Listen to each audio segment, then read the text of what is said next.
Welcome to video number 3. This is where we're going to learn how to change limiting beliefs and how to manifest the life that we truly want to live and manifest all our dreams and desires. So here we go.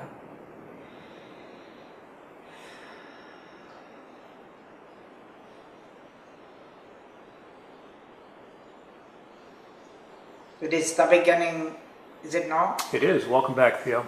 We are appreciative of the opportunity to be of service unto you.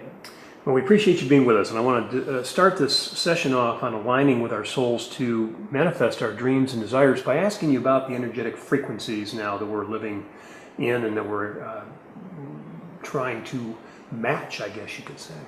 The fifth dimensionary energy is the energy that is about the earth now, which you've chosen to be incarnate for.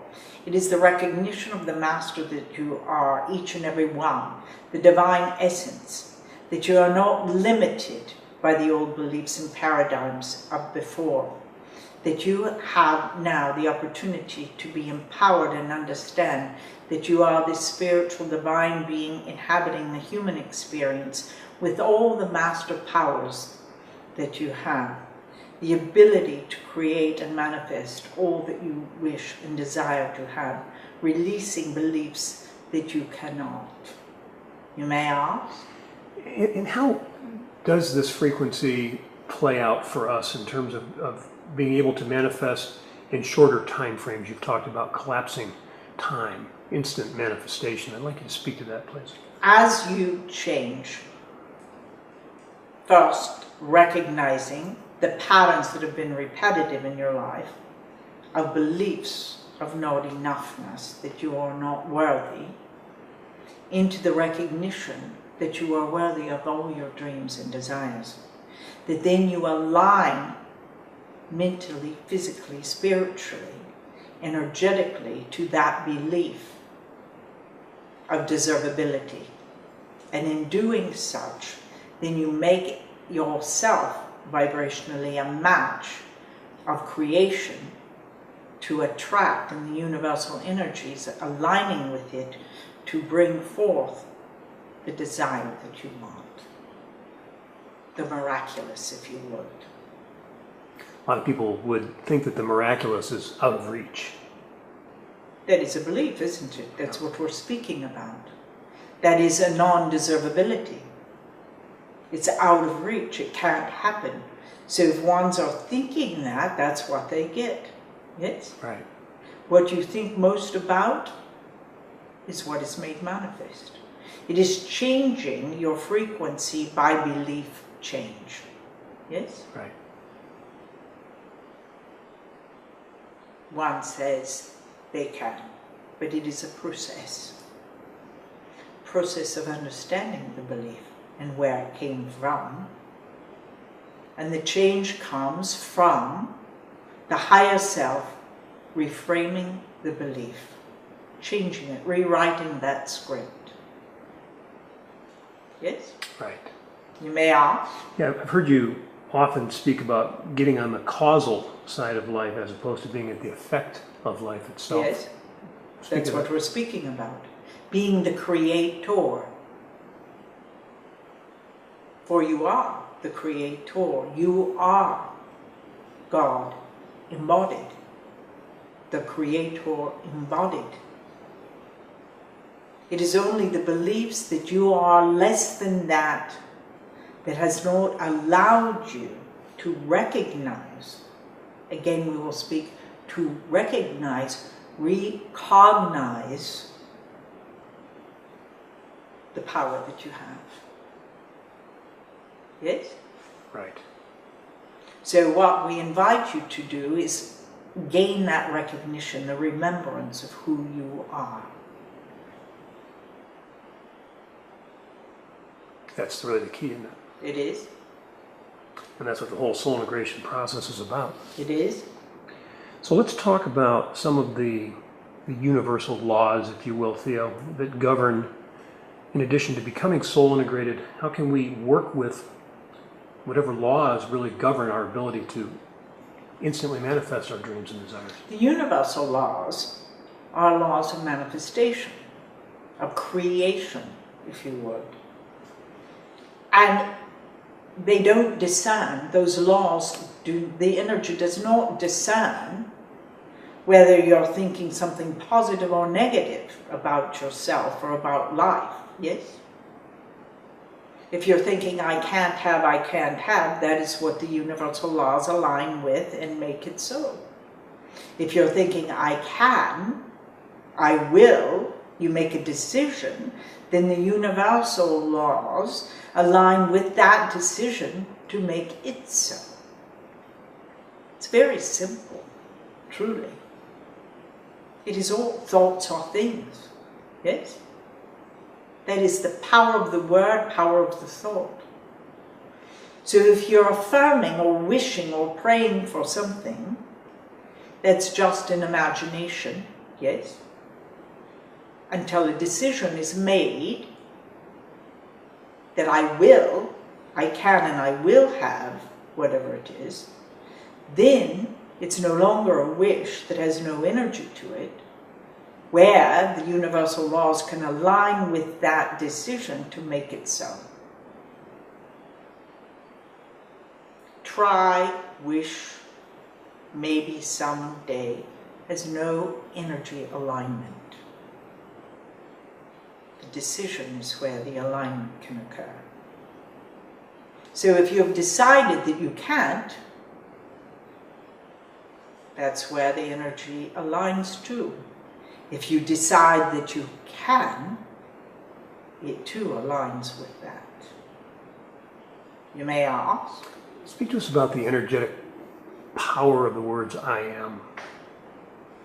I am that I am. That is the God recognized. Yes? So as you state, I am, I will, that allows the universe to align with that energy. Yes? To the God creation that you are, creator that you are. You may ask. What would you say to somebody, Theo, that wants to do something, perhaps make an investment in something or engage with something or just have a dream that they don't see their current circumstances or situations allowing them to do, so they're allowing them to be held back by those conditions and circumstances? Speak to that, please. That is what the human condition has been, yes? Constricted. Letting situations and circumstance determine their creativity. If situations and circumstances did not count, what would you do? If you were unlimited, what would you do? Because you are. It is only in your mind that you are. That is a condition-based life. I can win. Everything aligns perfectly. I can do this when I have money. I can do it when my husband and wife says I can. I can do it when my mother, father says I can. That is relinquishing your power to others and to situations and circumstances. So how do we then become that and not allow conditions and circumstances to dictate? Be what you want. Envision it. Feel the feeling of the accomplishment already being in your experience. Feel it in your body. It is the emotional attraction to manifestation. Be that. Be on the vibrational match to it. Do. Act when the opportunity presents itself. And then you have all that you want. Yes? Right. Rather than the condition basis have, be, have, do, be. Yes? Have what you need or what you think you might need. And then do what you think you might need to do to have what you want. Yes? It's very limiting. Those who create and are successful first feel the feeling, they become what they want. They live from the experience rather than to it. Yes? Right. So a lot of people say to us, Theo, that they've been studying the law of attraction, but it's not working for them. What would you say to them? That is because they've been wishing, affirming, not deciding. They think all the good thoughts, but their secondary thoughts are more powerful because they think most about them, of why they can't have what they want.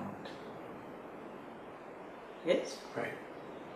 So, to be able to have the law of attraction work, you must be receptive. That is the key. Receptive to your dreams and desires being met. To be that which you want, as you do in relationships. You become the relationship that you desire. You become the person who has the money, the fame, the evidence in their life of their desires met. Yes? Right. A lot of people just want to manifest more money. Speak to them, please. Money is easy to manifest. The only limiter is the belief that you cannot. Money doesn't have any energy in itself. It is only a tool. It's an exchange energetically. So, recognize what your beliefs about money are. Whose beliefs are they? What is your self-speak about it? For money will not come where it's not wanted. Yes? So it is again the changing of beliefs. So let's go into meditation, Theo, and help us to understand how, when we're meditating, we can really move this process of manifestation forward. Meditation allows you to envision. Before your meditation, you can envision what it is that you desire. You can feel the feeling of it's already been accomplished. And then you allow that meditation to be. You bring it into every cell of your body with your breath. You become it. Meditation is a tool, you see, to clear the way, energetically speaking. You may ask? So we breathe it in. Yes. So I want to start with thoughts. You've been talking for decades about building the thought bridge. Yes. And then I want to move that, if you would take us into the thinking process, and then move that into the feeling process. And ultimately, I want to talk about the trust part of this as well. The thinking process. Think the thoughts. Get the ideas. Bring them to the surface. Write them down. Get them out of your head so that you can visualize them. There are some that have energy and those that do not. The ones that have energy are those that you align with. They light you up. They give you life. They excite you. Yes? And then you feel the feeling of that accomplishment. It becomes visceral in your bones, in your cells. You are that. Feeling the feeling of accomplishment. The undoubtedness. You may ask? Yeah. So you've spoken many times about the universe conspires when a decision has been made. And from your perspective, Theo, what do you see happens in your world, from your viewpoint, when a decision gets made? We see energy lines begin to occur with people and opportunities that are involved, that are in the same wavelength, the same vibration for its occurrence, that then can be matched. It's electrical. You may ask? It's all physics, isn't it? It is. Tell us more about these energy lines then. So a decision is made. You can't see them. If you could, you see them all around you. Right.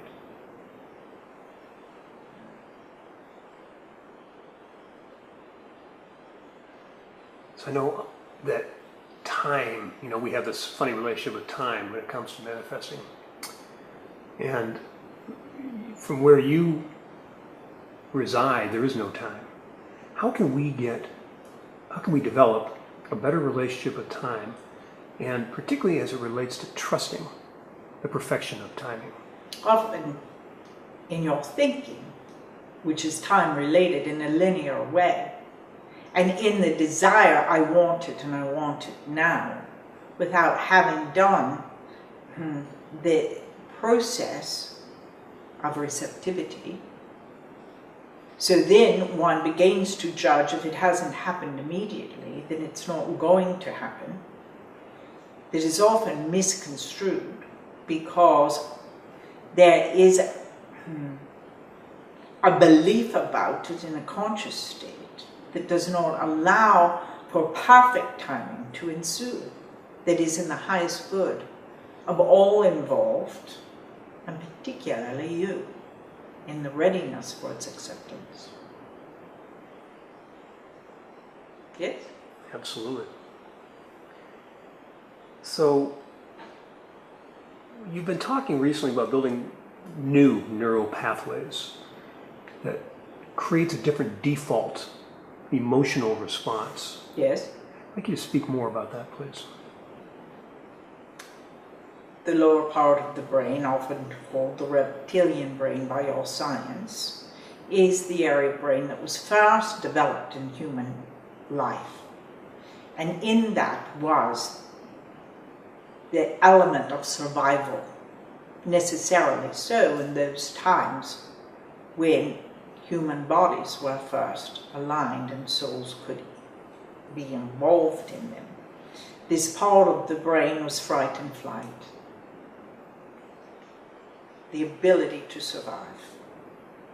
And the frontal cortex is the area of creation and creativity, was not quite as developed and developed over time. But the power of that survival instinct remained dominant until now. And the recognition that one can change the neural pathways in the brain from the default to the fright and flight survival to the frontal lobes of creativity, happiness, pleasure. So when one thinks of fear, one can replace the thought with something that felt good, some experience that was happy, some conversation, whatever it might be, to replace that fear, which is ideas and thoughts, most often unrealized. For now, if one is in a particular situation that they need to survive, which is not the majority of people, can assuage that default to the positive or the frontal creational cortex. Yes? Right. Right. And I want to finish this conversation on the topic of self-love and receptivity, Theo, because I know I've heard you say many times that really is at the core of our being able to really manifest our dreams and desires. Yes. And we've been speaking a bit over this time about that self-love, the integrational process of recognizing that you are worthy of all your dreams and desires being met. So, recognizing where there have been these repetitive, limiting belief patterns, changing them, soothing and comforting those little parts of self that adopted those beliefs to survive.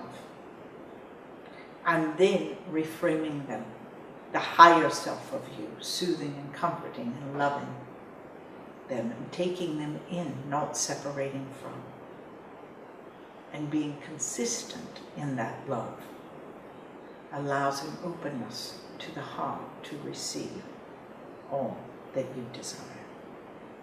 You are complete with your asking. You have anything else to share with us, Theo? Not to overwhelm, but to enlighten the path. We are complete for this moment. God's love unto you. Unto you, Theo. Good day. Good day. Thank you.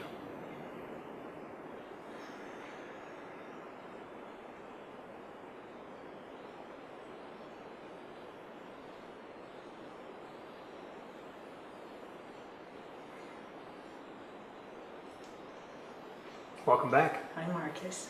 Welcome back, Sheila. Hi, everybody.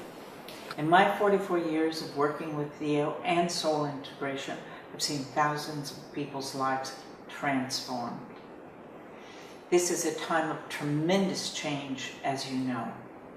Challenging and exciting, with awesome opportunities and possibilities. And with Theo as your mentors, Theo can see things that we can't see. They can give us those depths of insight to move limiting beliefs to beliefs of possibility and connectedness to the divinity that we are. Notice where you are right now. There are dreams and desires that you'd love to have. Where would you like to be? Know that you're in this gap where it would be great to have a bridge, to have some assistance to move from where you are now to where you want to be.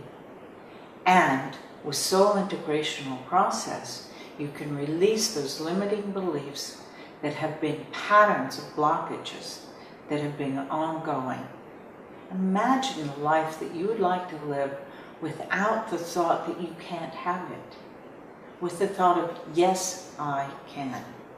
It would be great to have a mentor helping you along the way, showing you a way, or maybe a different way of thinking, that then you can believe in yourself and believe that those things are possible.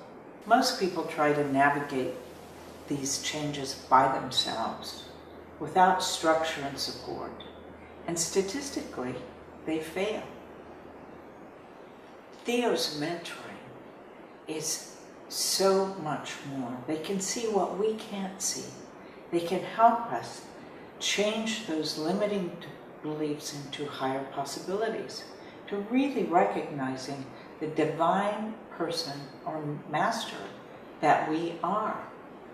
An empowerment that allows us to be supported in the changes that we want to make. A proven system that has worked over 44 years as I've worked with them in my own life and thousands of others.